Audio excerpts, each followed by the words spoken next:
మనం ధర్మవరం నియోజకవర్గంలో ఉన్న మనతో పాటు మాట్లాడేందుకు సత్యకుమార్ గారు ఉన్నారు. ఇక్కడ ఎంతో ప్రతిష్టాత్మకంగా ఈ ఎన్నికలను తీస్తున్నారు. ముఖ్యంగా సత్యకుమార్ ఎక్కడి నుంచో వచ్చి ధర్మవరం పట్టణంలో బాగా వేస్తున్నారని చెప్పి అందరి గుండెల్లో దడ పుడుతుందని చెప్పి తెలియజేస్తున్న పరిస్థితి.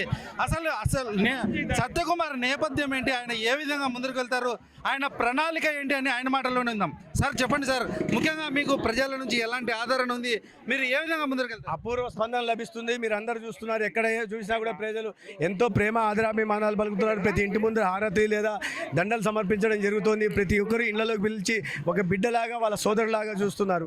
ఈ పరిస్థితులు నెలకొన్నాయి. రెండోది, ఎక్కడి నుంచో రాలేదు, నేను రాయలసీమ గడ్డ మీద పుట్టిన వాడిని.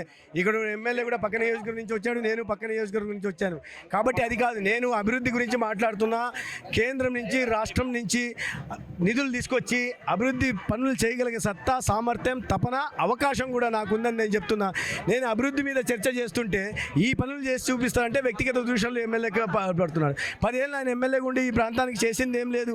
దోచుకోవడం, దాచుకోవడం తప్ప, అవినీతి పర్వానికి తెరదీయడం తప్ప, ముఖ్యంగా ఏ గ్రామానికి వెళ్ళినా పదుల సంఖ్యలో ఎకరాలు కబ్జా చేయడం తప్ప 5,000 కోట్లు ఇవాళ కేవలం కబ్జాల కారణంగా సంపాదించాడని ఎక్కడన్నా ఉంది. వాటి మీద ఎంక్వైరీ వేయడం జరుగుతుంది.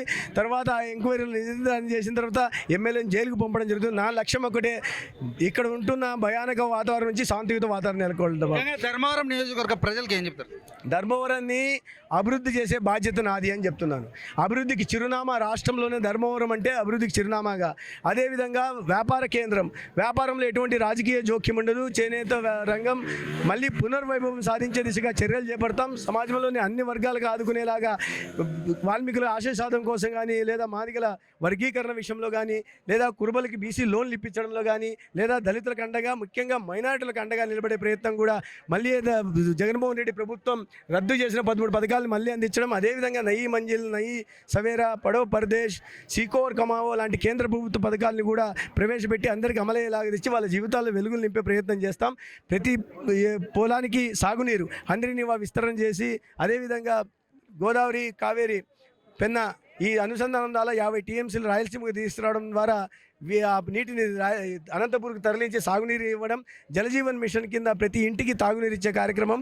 యువతకు పరిశ్రమలు తీసుకొచ్చి బెంగళూరు నోడ్లో కానీ, ఇప్పుడే చూసాం కురుతూరు, దీంట్లో కూడా అహుడా ఉంది. అహుడాలో కూడా 128 ఎకరాలు గత ప్రభుత్వం, చంద్రబాబు నాయుడు గారి ప్రభుత్వం సేకరించింది. అక్కడ కూడా పరిశ్రమలు తీసుకొచ్చి ఉద్యోగ ఉపాధి అవకాశాలు కల్పించే ప్రయత్నం ఇక్కడ చేస్తుంది. సత్యకుమార్ గారు తెలియజేసిన పరిస్థితి చూస్తూనే ఉండండి. అనంతపురం నుంచి ఈటీవీ అనంతపురం.